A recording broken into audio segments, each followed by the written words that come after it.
Sveiki bičiuliai. Na, yra pasakyta, kad belsk ir bus atidaryta, ieškok ir surasi. Taigi šiandieną tokia kaip ir džiugi diena. Pagaliau aš baigiau tirti šitą nuostabią kerpę, Usnėją Dasopogą. Pamenate, aš jau dariau vieną kartą apie reportažą. Tai buvo tai, kad būtent su šitą kerpę, su šitų grybų buvo išgydyta mano babytės neišgydoma rožė. Taigi mėnesį laiko aš tyriau dabar šitą paslaptingą darinį, šitus voratinklius. Na ir dabar jau padariau kažkokias tai išvadas ir galiu drąsiai sakyti, kad nesukūriau, tiesiog iš naujo atradau šitą nuostabią arbatą, kur žmonės tūkstančiais metų gydėsi ir išsigydė baisiausias ligas, tame tarpe ir vėžį. Tačiau šiandien aš noriu akcentuoti į kitą dalyką. Taigi po truputį pabandysiu jumi jau supažindinti su Usnėja Dasopoga gydomosiomis savybėmis. Ir iš tikrųjų šiais laikais tai yra ypatingai aktualus dalykas. Taigi, kam įdomu, prašau paklausykite. Taigi, apibendrinkime tai, ką mes žinome apie Usnėją Dasopogą. Na, gal norėčiau pradėti nuo to, kad prisipažinti, kad mane šitas darbas, šitas mokslinis darbas iš tikrųjų veža. Ir aš nepabijosiu to žodžio pasakyti mokslinis, už tai, kad iš tikrųjų tai yra mokslinis. Aš perskaičiau begalę daug informacijos, padariau begalę daug, užsirašiau begalę daug konspektų, perskaičiau daug literatūros, išnaršiau visą internetą ir suradau iš tikrųjų daug informacijos, kuri mane iš tikrųjų, nepabijosiu to žodžio, šokiruoja.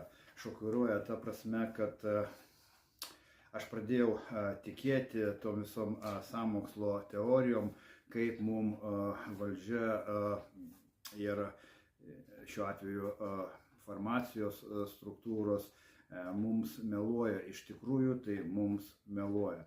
Nes jeigu nemeluotų, mes šitą vaistą turėtume ant savo kasdieninio stalo, mes nesirgtume ir tokios kaip farmacijos mums aplamai nereikėtų, tokių kaip vaistinių mums nereikėtų.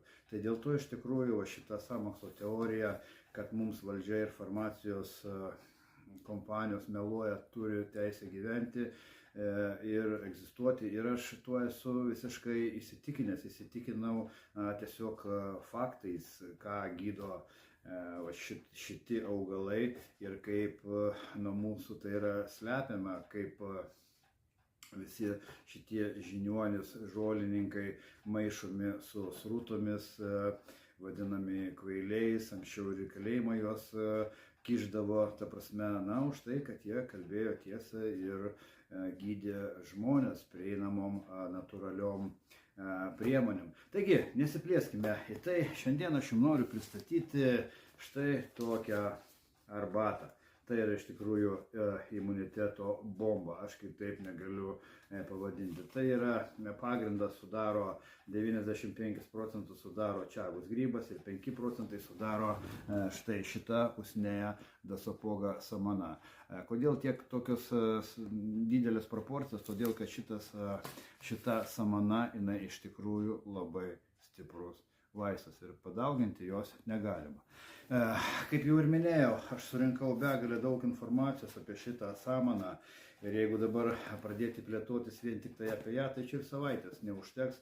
Tai todėl gal aš noriu pristatyti tik tai vieną iš daugelio esančių šioje samanoje veikliųjų medžiagų, tai yra usnies rūgštis. Ir čia padariau tokią nedidulkę santrauką. Taigi, jeigu reikėtų trumpai apibūdinti, kas tai yra, tai aš sakyčiau, kad tai yra tiesiog natūralus antibiotikas.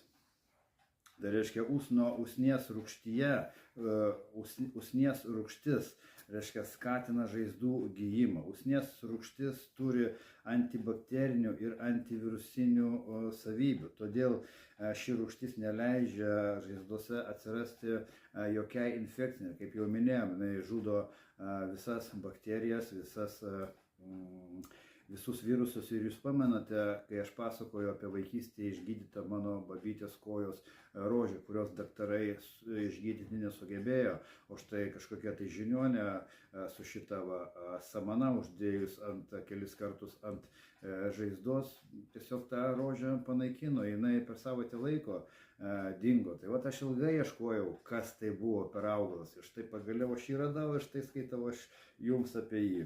Usninė rūgštis sumažina uždegimą ir greitina gijimą. Tyrimai rodo, kad usnės rūgštis skatina kolageno baltymo būtinų žaizdų gijimui gamybą. Usnėje buvo naudojama plaučių ligų gydymui, kosuliui, bronchams ir kitų kvėpavimo takų ligų gydymui, pneumonijai ir plaučių uždegimams gydyti. Kodėl sakau, kad šiais laikais yra labai aktuali mums šita samana? Na, o prisiminkime, nuo ko žmonės iš tikrųjų mirė šitos 19 metais sukurtos pandemijos metu, ogi būtent dėl plaučių ligų. Išsivystydavo plaučių uždegimas, po to pneumonija ir žmonės uždūsdavo arba plaučiai tiesiog sudegdavo. Tai būtent šita samana akcentuojasi, jos darbo akcentas yra smūgiavimas į plaučių ligas. Taigi, jeigu mes gersime kartu su čagos grybu, kuris skatina aplamai visą žmogaus organizmą, ir dar pridėsime usnę, kurie būtent muša per plaučių ligas, jokios pandemijos ir mums nebus baisios. Mes pamiršime apie bet kokias slogas, kosulius, plaučių uždegimus ir visokias gripinės ligas, jeigu jūs suprantate, ką aš turiu omeny, nes būtent šita moderni liga tai yra patobulintas gripas, kuris persivystydavo į plaučių uždegimą. Taigi būtent šita usnė ir neleidžia išsivystyti šitai moderniai lygai. Taigi pristatau jums šitą nuostabų, netgi ne vaistą, aš net nežinau kaip pavadinti, tai tiesiog yra mūsų gamtos gerybės, kurios auga aplinkui. Tiesiog aš jas surinkau, sudėjau į šitą maišelį ir tiesiog siūlau jums įsigyti. Jeigu jūs gersite šitą arbatą, jokios ligos jums nebus baisios.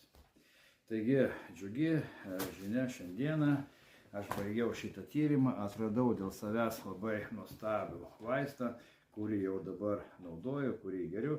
Jisai beje labai skiriasi nuo čagos grybo, nors 95% šitos arbatos sudaro taip pat čagos grybas, bet kaip ir minėjau, šitas